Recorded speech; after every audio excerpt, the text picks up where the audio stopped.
Ephesians 4:32. Be kind and loving to each other. Ano ang mga blessing ng taong mabait? Ano ang mga blessing na dala-dala ng kabaitan? Blessings in kindness. Salamat, Panginoon, dahil kayo na ang kauna-unahang napakabait. Salamat kami ay tumatanggap ng inyong kabaitan at maunawa namin ang hiwaga ng kapangyarihang ito. At di man namin lubos na maintindihan, maging totoo sa amin ang kapangyarihan ito at maging daluyan kami ng iyong kabaitan tungo sa aming kapwa. Kayo po ang mangusap, magturo, umakay sa amin. Sa ngalan ng Panginoong Hesus, dalangin naming may kalakip na pasalamat. Matthew 19:16-22. Just then a man came up to Jesus and asked, "Teacher, what good thing must I do to get eternal life?" Jesus answered, "If you want to be perfect," now perfection and eternal life being referred to by Jesus in the same breath, "go, sell your possessions and give to the poor." In other words, be kind, especially to the needy. You will have treasure in heaven. Now heaven, eternal life, perfection, timelessness, all being discussed in one sentence. Then Jesus says, "Come, follow me." When the young man heard this, he went away sad because he had great wealth. Napakagandang tanong, napakagandang sagot. What must I do to have eternal life? What must I do to have perfection? What must I do to be in heaven or to have heaven in me? And Jesus says, be kind. And that will happen. How can I be kind? Well, you have a lot of money. A lot of people are so needy. Sell your property, give them to the poor, then come and share my happiness. Be with me. Follow me. Do life my way. And he went away sad. He did not want to be kind. Matthew 19:21-22. Kung ating isip-isipin, sumagot si Jesus, kung ibig mong maging ganap, if you want to be perfect, ipagbili mo ang iyong kahari-arian at ipamahagi sa mga mahihirap ang pinagbilhan. In other words, the way to that eternal life, to that timeless bliss and happiness, to that so-called heaven, Jesus says, be kind. Love people. Use the power that you have to empower others. Lift people up. Ang pag-ibig sa kapwa ay kitang-kita dito ang ipinapakita ni Jesus na pag-ibig din sa sarili. Gusto mong mahalin ang sarili mo? Gusto mong magkaroon ng eternal life? Gusto mong makaranas ng heaven in your heart? A slice of heaven? Well, mahalin mo ang iyong kapwa. Kasi ang paraan, ang daan para ka makarating sa ganung estado ay mahalin mo muna ang iba. Na kung ibig mo talagang mahalin ang iyong sarili, mahalin mo muna ang iyong kapwa. Hindi ka pinagbabawalang mahalin ang iyong sarili, pero ang paraan sa pagmamahal sa sarili ay sa pamamagitan ng pagtulong sa mga nangangailangan, paggawa ng kabutihan sa nangangailangan nito. Kapwa muna. Kaya ang tawag kay Jesus at ang kanyang mga ginagawa at mga sumasama sa kanya, the way, ang daan. Kasi marami siyang daan na itinuro na hindi naman yun ang kinaugalian na daan ng kanilang traditional beliefs. Kaya para talaga maunawa si Jesus, you've got to look into the many meanings of His terms. Kahit sa mga inassign ng church in the last 2,000 years na meaning daw ng mga sinabi ni Jesus, dapat suriin uli. Kasi maraming nalilingid, natatago na kahulugan pag ipinako mo lang yung sarili sa isang nakaugaliang pagpapakahulugan. Katalod ng kahulugan ng perfection, ng eternal life, ng heaven. Laging iniisip na iba yung heaven ay may mga ulap sa kabilang buhay. Well, most of the time, Jesus is referring to another slice of heaven, that which is in your heart. That is peace of mind, that is bliss, that is inner joy, peace that transcends understanding. Isa yan sa mga pakahulugan ni Jesus sa tinatawag na heaven, na hindi mo kailangan mamatay para makapunta ka doon. Sa buhay pa lang na ito ay maaari mo nang makamit. And He shows us the way to that heaven. That's why Jesus is called the way, the truth, the life. So para sa Kanya, perfection, which the man was referring to as eternal life, is in being kind to the needy. At sabi ni Jesus, magkakaroon ka ng kayamanan sa langit. Langit na naman dito, the kingdom of God. Hindi lamang yung pupuntahan mo pag namatay ka na, kundi yung the kingdom of God in and within you. Yung hindi mo kailangang puntahan sa ibang lugar kasi dala-dala mo nasa iyong puso. Luke 17:21, Jesus says, people will not say, look, God's kingdom is here. Or, there it is. No. God's kingdom is here with you. In other words, God's kingdom is inside you. Yan ang sabi ni Jesus. And the way to the kingdom in you, the way to you is through others. The way to the kingdom of God is by being kind to others. Although that is not the only way.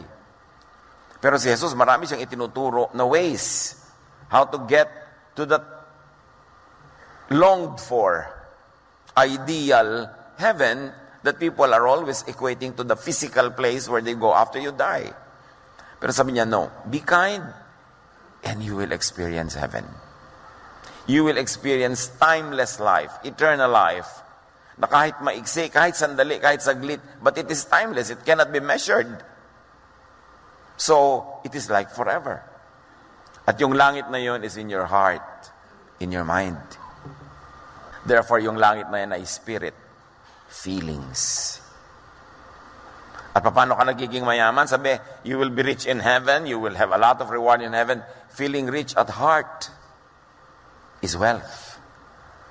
Yung sa puso mo, nararamdaman mo ang yaman-yaman mo. At yung yaman na yon, hindi yun yung material things. Yung yaman na naidudulot ng paggawa ng mabuti.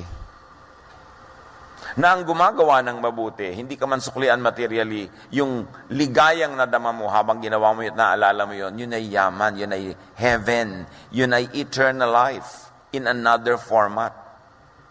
Magkakaroon ng kayamanan sa langit, nang ibig sabihin ni Jesus ay sa puso mo. Hindi dinedeny na may langit doon sa kabila, pero sinasabi, maraming langit.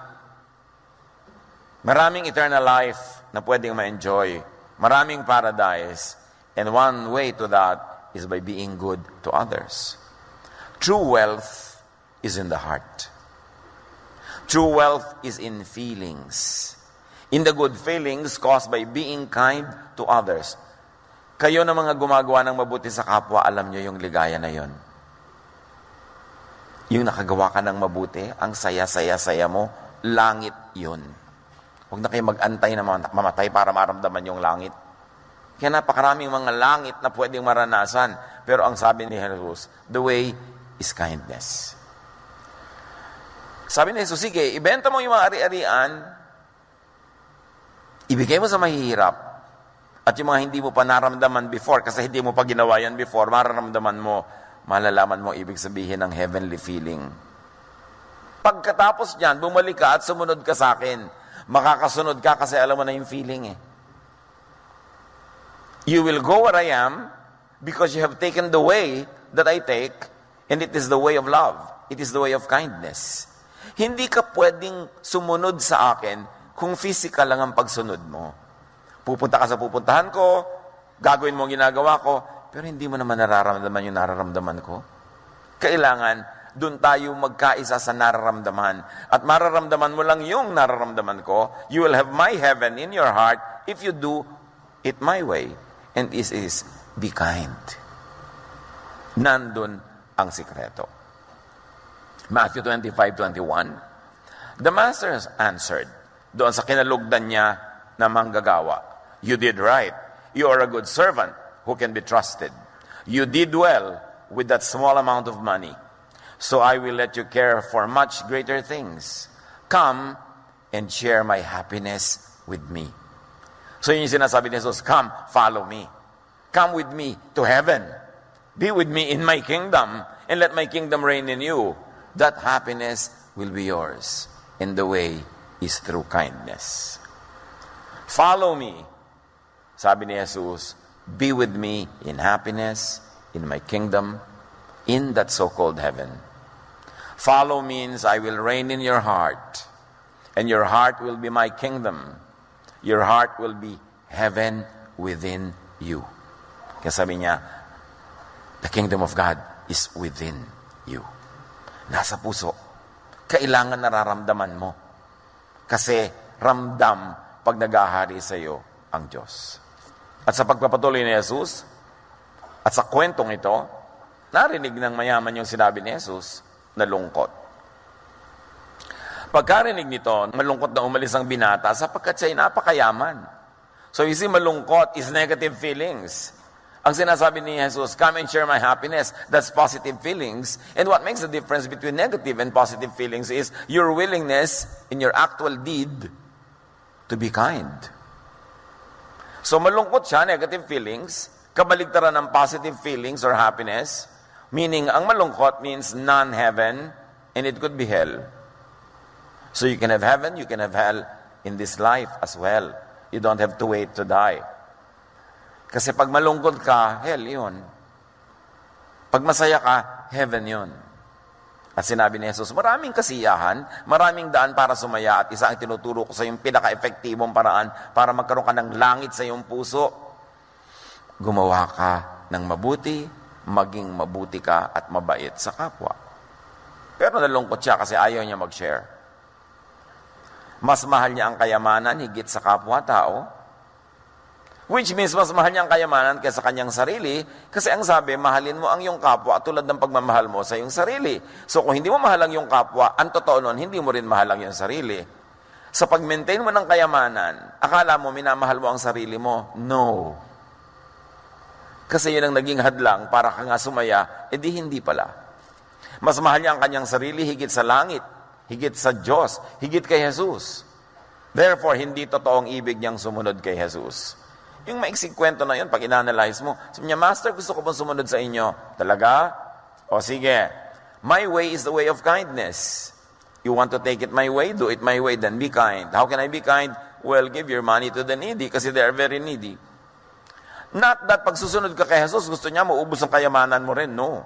Alam kasi ni Jesus na ang hadlang sa taong ito, yung pag-ibig niya sa kayamanan niya eh. Kaya hindi niya maibig ang kapwa at ang lingid sa kanya, hindi rin niya maibig ang kanyang sarili dahil ang first love niya, pera.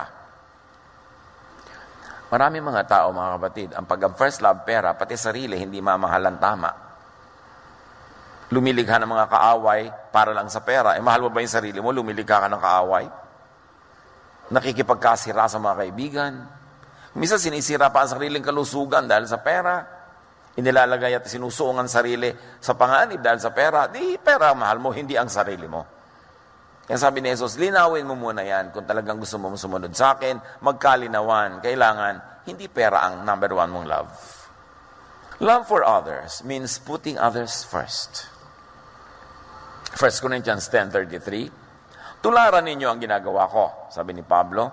Sinisikap kong mabigyang kasiyahan ang lahat ng tao sa bawat ginagawa ko.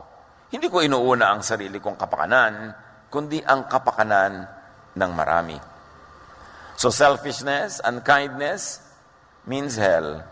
It doesn't mean heaven. So yung mga tao makasarili, mga taong unkind, wala sila sa heaven ngayon. Kahit kiniklaim nila na pupunta sila sa heaven in the future because of some religious affiliation or something they did in their lives. Pero ngayon, pagka ikay makasarili at hindi ka mabait, kahit linlangin mo ang iyong sarili, hindi ka masaya. Ano ang mga blessings in, of, and for kindness? Ano ang blessing para sa mabait? Ano ang blessing ng kabaitan? Ano ang blessing na dinadala ng kabaitan? Kindness is easy and easier for the brain. Interestingly, there has been a lot of scientific studies on the brain and on the emotions and the lifestyles of people. At marami ng findings ang siyensya, and one of that is, mas madali maluwag ang isip ng taong mabait. Mas madaling dalhin ng isip ang kabaitan kaysa yung kabaligtaran nito. Why? Because humans are social beings. And we succeed more easily by cooperating with others. Kahit nga, di ba, yung mga hunter dogs, pag nag-hunt sila, sama-sama para sila magtagumpay. Even lions, when they hunt, sama-sama sila para magtagumpay.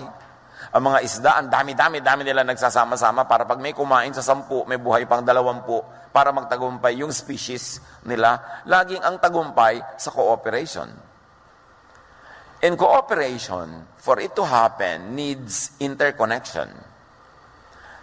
At sa interconnection, makakasali ka lang sa interconnectivity ng mga kapwa mo kung ikay mabayat. Mapupuwera ka pagka hindi ka mabayat, pag ayaw nila sa'yo, pag galit sila sa'yo, mas maloob nila sa'yo, puwera ka. That's why kindness is hardwired into our brains. Studies of the brain, studies of the mind have discovered that really the mind is designed for kindness. That the mind is more at peace, it is more rested, it is happier when it is doing acts of kindness. And it has been found out that it takes more effort for our brains to be unkind than to be kind. Obserbahan nyo mga kapatid, talaga naman nakakapagod yung maging selfish. Nakakatanda, nakaka-stress. Bakit? Selfishness makes the brain consider and analyze a lot more things. Selfishness makes the brain work harder or hard. Yung pag selfish ka, iniisip mo, paano ko kaya maiisahan itong mga taong ito? Paano ko kaya iiwasan itong utang? Paano kaya ako tataka sa mga mamamas ko? Paano kaya ako makakalamang? Paano kaya ako magbumukha-mukhang mahirap para walang lumapit sa akin at magpatulong? Paano ko kaya masosolo tong isang row ng silya na ito? Paano ko kaya makukuha ang gusto kong kuhanan? Selfishness makes you work so hard. Pagod ang utak ng makasarili. Selfishness is stressful. Nakakatanda. Yung masyadong karamutan. Maraming isipin ang makasarili. Maraming isipin yung unkind. Bukas pa lang may pupuntahan ngayon, dinedesign na kung paano siya makakalundag sa pila. Paano maiisahan ang makamag-anak niya sa mga mana pag namatay yung matanda. Yung ang daming binabalak ng taong selfish. Pagod ang isip niya. Hindi tahimik. Matthew 5:43, narinig niyo yung sinabi, ibigin mo ang iyong kapwa at kamuhian mo ang iyong kaaway. Ngunit ito naman ang sinasabi ko, ibigin ninyo ang inyong mga kaaway at ipanalangin ninyo ang mga umuusig sa inyo. Bakit yun ang turo ni Jesus? Doon tahimik. O may kaaway ka, ipinag-pray mo, edi nawala na yung galit mo, pinatawad mo na siya. Kasi galit na galit ka at isip ka ng isip ng paraan kung paano ka makapagiganti. Mas madaling maging mabait. Mas madaling maging mabuti. Kaya sabi ni Jesus, sundin nyo ang aking paraan. Marami kayong kaaway, patawarin nyo, ipanalangin nyo. O pinipilit niyang hingin ng jacket mo, ibigay mo t-shirt mo, tahimik ka. Sabi niya, you know what? My yoke is easy. My burden is light. You will find rest for your souls. Agawan kayo ng agawan sa kaprasong mana, agawan kayo ng lupang mamanahin na nasa kuko ng namatay niyong magulang. Nag-aaway-away, generational gulo para sa kaprasong bagay. So niyo, alam nyo, ibigay nyo, magpatawad kayo, panalangin nyo sila, ang beneficiary nun kayo, kasi matatahimik kayo eh. Unsociable individuals are disadvantaged. Why? Because struggle is a fact of life. And sociability and cooperation are equally important. Kaya yung kindness, altruism, yung talagang unreserved goodness to others is present in nature, even in animals and plants. Ang tawag ng mga biologists dyan, survival of the selfless. It helps the group to survive and to win. Kaya hayop, kaya halaman. Alam niyo mga halaman, pag nasa gubat kayo o maraming puno, tumingala kayo sa taas, makikita niyo ang mga dahon nila hindi nagpapatong-patong. Meron silang ino-observe na mga boundaries. Kaya pag meron ditong malaking halaman, meron ditong isang halaman, ang gawin niya, dito siya pupunta para hindi sila magagawan. Ma-observe niya yan. At ayon sa mga pag-aaral, very interesting, ang mga ugat ng halaman ay nag-uusap. May interconnectivity ang mga ugat-ugat. Pagka merong mga kapwa nila halaman na kulang sa nutrient, naglilipat yung ibang ugat sa kanyang lugar para makuha nung nangangayayat na halaman. Pag may isang halaman na ina-attack ng mga insekto o mga kalaban, nagsesend siya ng signal through the roots to announce it to the others para maihanda nila ang kanilang sarili. Kaya sa ilalim ng lupa, maraming nagaganap sa mga ugat-ugat ng mga halaman. Makikita natin yan. It's very, very wonderful na kung visible lang to the human eye, the interconnectivity of the roots. Tapos paggawa ka ng bahay, nilagyan mo ng pader sa gitna, killjoy ka talaga. Nagkahiwa-hiwala yung mga halaman. Diba? Kaya parang isang munting daigdig na nasa ilalim ng lupa, magkakainti-intindihan sila. Next time around, when you look at trees, you see that they are cooperating. Ano mga trees kasi, hindi naman sila nakakaalis pagka ina-attack sila ng insect, so nagre-release sila ng mga chemicals na insect repellents. Kaya ngayon, yung mga bio-wise kind of pagpapaalis sa mga insekto, gumagamit ng plants because they have already perfected that way of driving insects away. Not killing them, but driving them away. By the way, kung gumagamit kayo ng mga insecticide, you are killing yourself softly.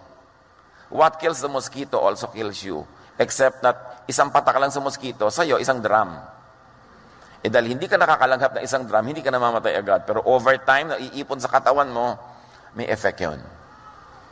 Don't kill insects. Just drive them away. Especially with insect repellent sa mga halaman. Kasi what kills them kills you. Pareho lang kayong humihinga ng oxygen. Importanteng isipin natin yan. Ephesians 4:25-28. Dahil dito, itakwil na natin ang pagsisinungaling, tayong lahat ay magsabi ng totoo sa isa't isa. Sapagkat tayo ay bahagi ng isang katawan. Kung magagalit man kayo, iwasan ninyo na kayo'y magkasala. Huwag ninyong hayaang lumubog ang araw na galit pa rin kayo. Huwag ninyong bigyan ng pagkakataon ng dyablo. Ang magnanakaw ay huwag nang magnakaw. Sa halip, maghanap siya ng marangal na ikabubuhay para makatulong sa mga nangangailangan. Ano ang diwa at puso ng katuruan na ito? Cooperate with people. Be likable.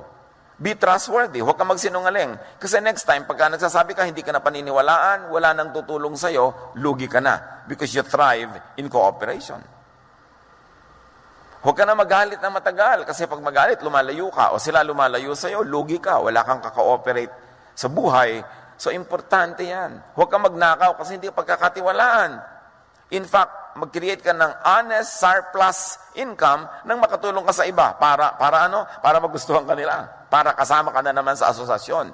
Kasi ang talagang tunay na survival at ang tunay na pamumulaklak at pamumunga ng buhay, marami kang katulong. Maraming tumutulong sa iyo at marami ka ring tinutulungan. That is the design. Therefore, ang turo ni Jesus is kindness to one another. Goodwill, cooperation, it means your own happiness. Maling-mali yung akala nila sa pandaraya, sa pakikipagkagalit, sa panglalamang, mananalo sila. Maiksing panahon lang yung panalo na yon. Pero may balik yon at mas disadvantageous para sa'yo. Kaya ang tunay na pagmamahal sa sarili, mahalin mo ang sarili mo through and by loving others first. Pag namahal mo na sila, babalik sa iyo yung pagmamahal na yon. Isusukli nila sa iyo, hindi man sila ang direct na magsukli nun, the universe runs in perfect balance, it will go back to you. Pero yung pagmamahal na ayaw mo nang ibigay sa kanya para bumalik sa iyo, yung pagmamahal mo, tinitiyak mo sa iyo lang, akin lang, hindi ko aalisin. In this kind of arrangement, you lose what you keep. Because in the world of love, you keep only what you give away. And you lose what you selfishly try to keep for yourself. Yan ang mga kabalintunaan ng buhay. Ano pa ang benefit ng kindness? Blessing ng kindness? Kindness is healthful for the brain. Needless to say again. Researchers have studied people who donated a kidney to a complete stranger. Alam nyo ba na may mga tao na yung isang kidney nila, sa dalawang kidney only na meron sila, merong mga nagbibigay niyan to complete strangers. At sinundan sila ng mga pag-aaral. Ano ang mga findings? Extreme altruist brain structure differed from a normal person's. Yung sobrang bait, extreme ng bait, iba ang itsura ng brain niya sa mga karaniwang tao lamang. Extremely kind people, yung brain nila are opposite of what a psychopath's brain look like. And yun, a psychopath, one of the definitions ng psychopath, people who have less or no compassion. Yung psychopath. Yung taong mababait, gumagawa ng mga kabutihan at kabaitan, Ibang-iba ang shape ng brain nila, ibang-iba ang structure, ibang-iba ang pagkakabuo ng brain nila kaysa sa mga taong psychopath or walang pagmamahal, walang compassion, walang alalahanin tungkol sa iba. Kaya ang sabi ng Romans 12:2, do not conform to the pattern of this world, but be transformed by the renewing of your mind. Then you will be able to test and approve what God's will is, His good, pleasing, and perfect will. In other words, baguhin ang buong buhay, baguhin ang pag-iisip. Kaiisip mo ng kabaitan, yung shape ng brain mo naiiba, nagiging shape ng mabait na brain. Kasi ganyan lang yan eh. Either talagang yung brain mo, nando na inborn na ang bait-bait. So lahat ng gagawin mo, puro kabaitan. O sa kagagawa mo ng kabaitan, kahit sa simula ay mahirap gawin, napapasunod mo rin yung brain mo. Kaya yan ang puro itinuturo sa Bible. Tinuturo ni Jesus, magbait ka. Akala na iba, dinulugi ako. No. Because in the long run, yan ang talagang way to prosperity. The way to goodness and kindness and the way to eternal life, the way to heaven, the way to a heaven, a slice of it being experienced by you in this life.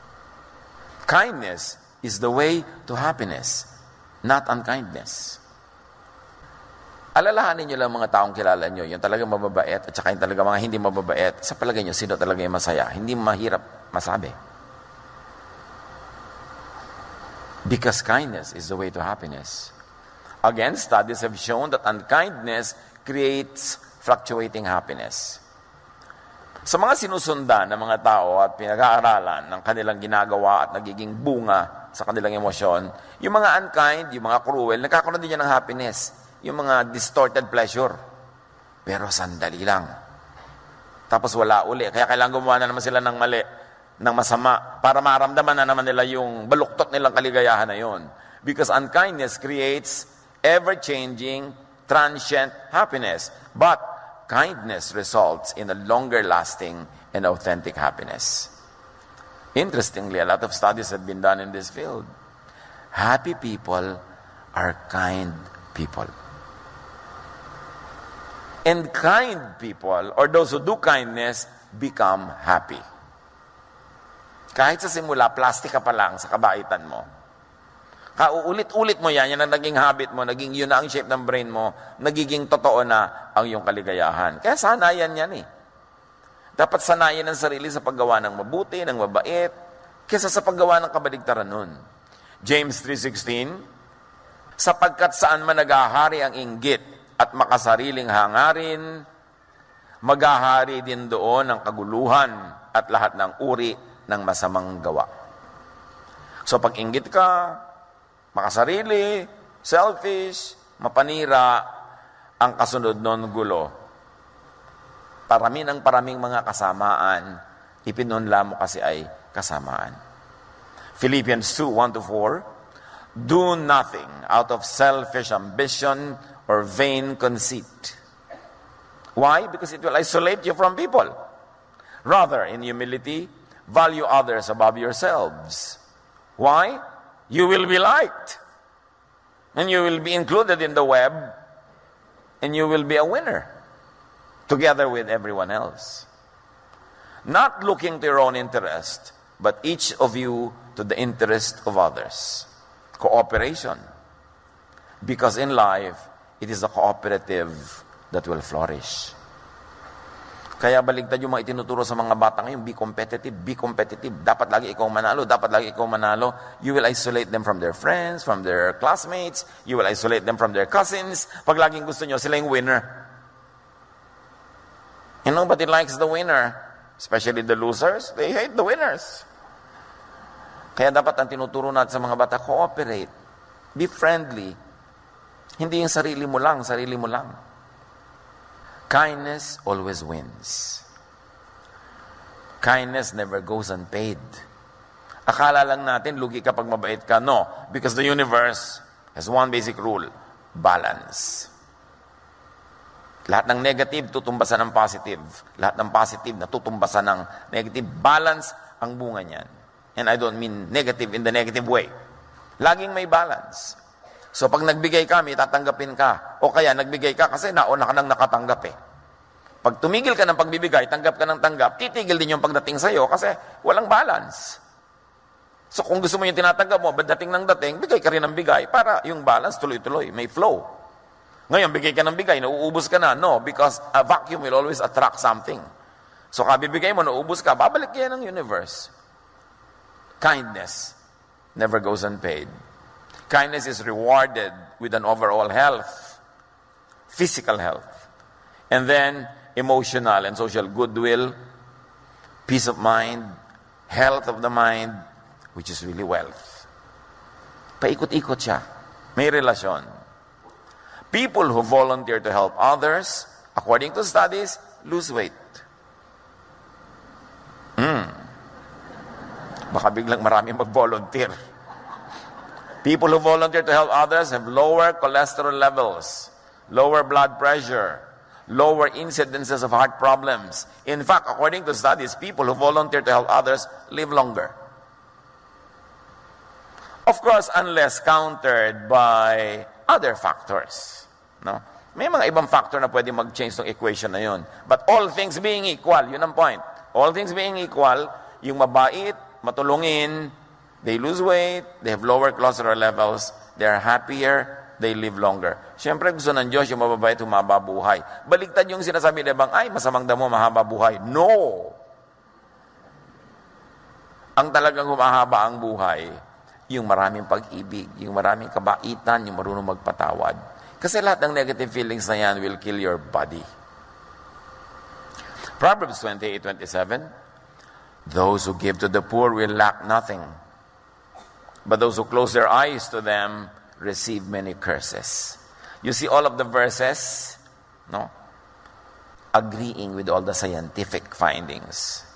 Or, say it another way, the scientific findings agree with what the Bible had said long ago. Na talagang malaking blessing maging mabait. Ano yung mga curses pagka hindi ka mabuti sa kapwa? Marami yan. Pero isa dyan is guilt. Kasi tao ka, may kaluluwa ka, may espiritu ka, nilikha ka ng Diyos. Kahit ignorin mo yung guilt mo, meron. So merong latent guilt, hindi visible. Yan ang nakakalikha ng maraming sakit. Kaya maraming mga tao, di ba, may sakit, hindi malaman sa laboratory kung anong dahilan. Maring espiritual. Because we are spirit, body, soul. Hindi lang tayo body. Ang nakikita lang ng laboratory test, body. Hindi nila nakikita yung spirit. Pero yung spirito na negative, emotion na negative, nakakapagkasakit yan.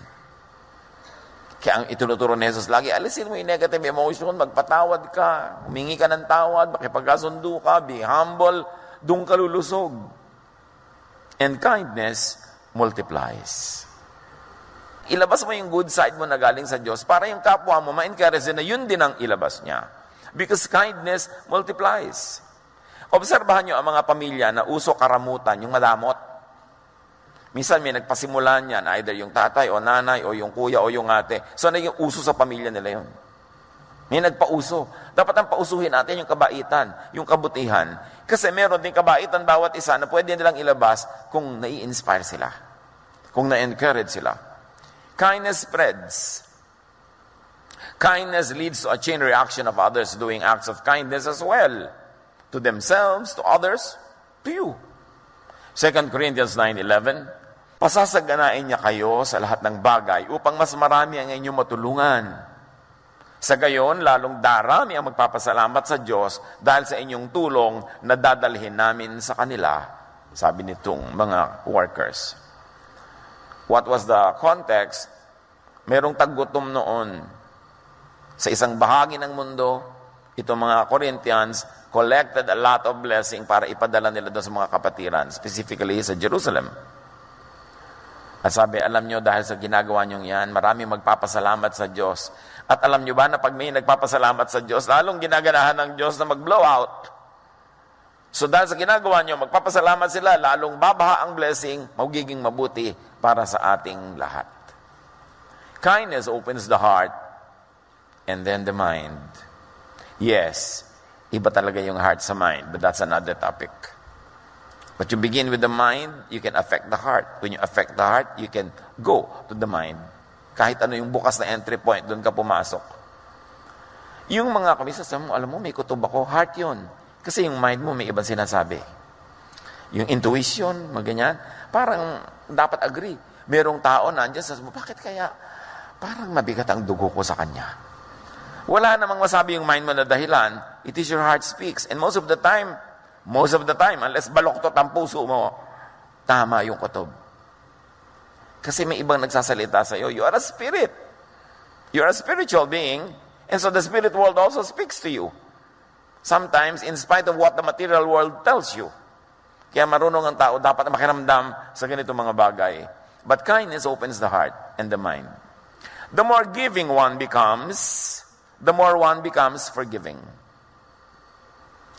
The more one understands people who are different from oneself. Pag tayo'y palabigay, may nagsisimulang proseso ng nagiging ending, nagiging mapagpatawa din tayo. Mahirap maunawa ang koneksyon. Siguro sa mga darating na mga pag-aaral, makukonect. Pero ngayon, take it at that. Kung gusto mong matutong maging mapagpatawad at mahirap gawin yon, magsimula ka munang maging mapagbigay. At pag mapagbigay kang ganon, may nangyayari sa kalooban mo, may kasunod, nagiging mapagpatawad ka rin.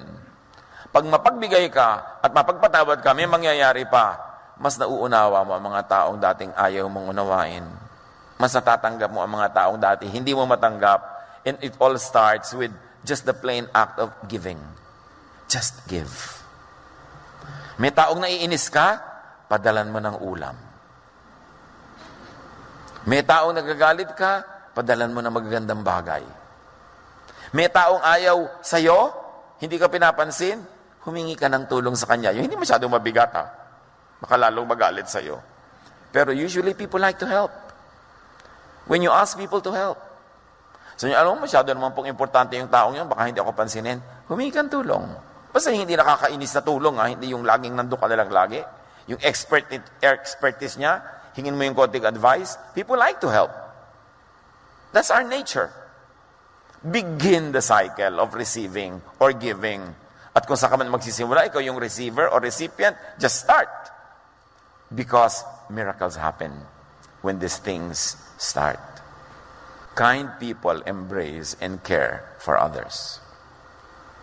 And if you embrace and care for others, you understand and appreciate yourself better. Mga kapatid, maraming mga tao, kilala ko, nag-aral ng psychology para maunawaan nila hindi ang mundo kundi ang sarili nila. At marami rin mga tao, nauunawaan nila ang sarili nila sa pag-unawa muna nila sa kapwa. Pag may gulo kayo sa inyong sarili, hindi nyo maintindihan nyo yung sarili, naguguluhan kayo, unawain nyo muna ang iba. Tanggapin nyo sila, mahalin nyo sila, at may magaganap, may mabubuksang isang nakalak na pinto patungo sa iyong inner self. One of the best journeys into one's inner self is through the self-image of other people around you. Pag mapagmahal ka sila, maibigin ka sa kanila, ang nagiging ending mo na mamahal mo rin at naiibig ang iyong sarili kung sakaling ang problema mo ay hindi mo mamahal-mahal ang iyong sarili. 2 Corinthians 9:13-14. Ang bukas palad ninyong pagbibigay sa kanila, dahil dyan, magpupuri sila sa Diyos, kaya't buong pagmamahal nila kayong ipananalangin. Can you imagine? Nagbigay kayo sa kanila, ipinanalangin nila kayo ng taos-puso. Paano mo mamaliitin ang pagpapalang pwedeng dumating sa iyo pag mayroong nagdadasal para sa iyo ng taos-puso? Kung ang dasal niya, mamatay na sana siya. Ewan ko kung tatalab sa iyo. Pero definitely, walang dadaling blessing yon. Imbes curses, invite blessings. And you invite that by being kind to others. Yung maipanalangin ka, paano nyo lalagyan ng price tag ang isang panalangin na inusal ng isang mataimtim at taos-pusong nananalangin para sa inyong ikabubuti? How can you stop the hands of God from blessing you? Paano kayo makaka-induce ng isang panalangin na taos-puso sa paggawa ng mabuti sa kapwa? So be kinder. Kind na naman tayo di ba? Be kinder, nicer, gentler.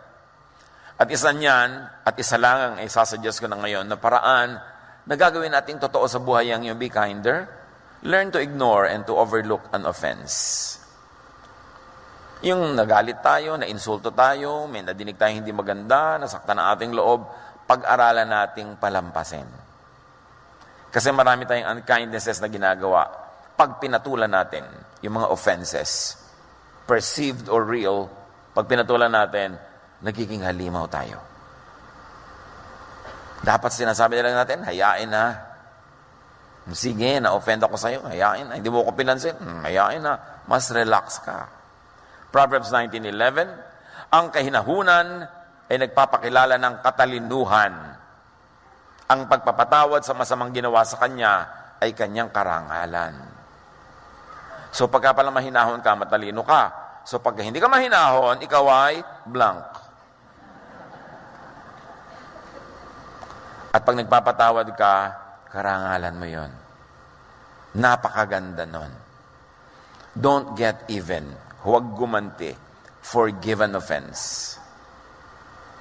Kung hanggang ngayon, daladala nyo pa sa puso nyo yung mga offenses na natanggap nyo, kung kani-kanino, bit-bit nyo pa, daladala nyo, pasan-pasan nyo, bitawan nyo na para kayo mapahinga. Karangalan na magpatawad. Katalinuhan na hindi pumatol.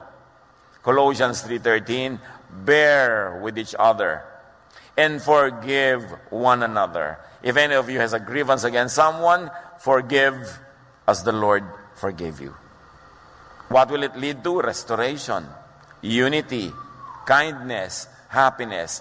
They are very interrelated. Do not return an offense. Huwag gumante. Do not take revenge. Isang malaking kahangalan na maghiganti. Tumabla. When you get even with people, it means you go down to their level. Pag pumatol ka, bababa ka sa kanilang kalagayan, pareho na lang kayo. So ano pa ngayon ang pagmamalaki mo? Pareho na lang kayo. Romans 12:17-18, do not repay anyone for evil. Be careful to do what is right in the eyes of everyone. If it is possible, as far as it depends on you, live at peace with everyone. Kind people bless others. Kind people are blessed by the Lord and by others. And blessed people are kind. It's a cycle. Turuan niyo po kami, Panginoon, kung paano gagawing totoong-totoo ito sa pang-araw-araw naming buhay, na kami maging mabuti at mabait. Mabuti sa isip, mabait sa gawa. Hindi lang sa isip, kundi may gawa. Turuan niyo kami, Lord, to start a cycle of goodness and kindness, of unity, of wholeness, cooperation, fruitfulness. At kung meron sa aming nakulong sa mga cycles of negative feelings, of anger, of revenge, give us that enlightenment so we can get out of it. At magsimula kami ng cycles of love, of goodness, of kindness. Mabuti para sa aming kapwa, mabuti rin para sa amin. Pagbulay-bulayan natin ito, mga kapatid, at isipin kung may dapat patawarin na, merong dapat ng kalimutan na, mga hinanakit at sama ng loob, kalimutan na, start afresh, be kind, and please the Lord. As we please the Lord, all the good in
little sun, we find our way, we're not undone.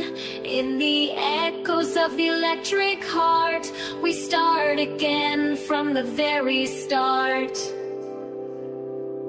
Echoes of the electric heart.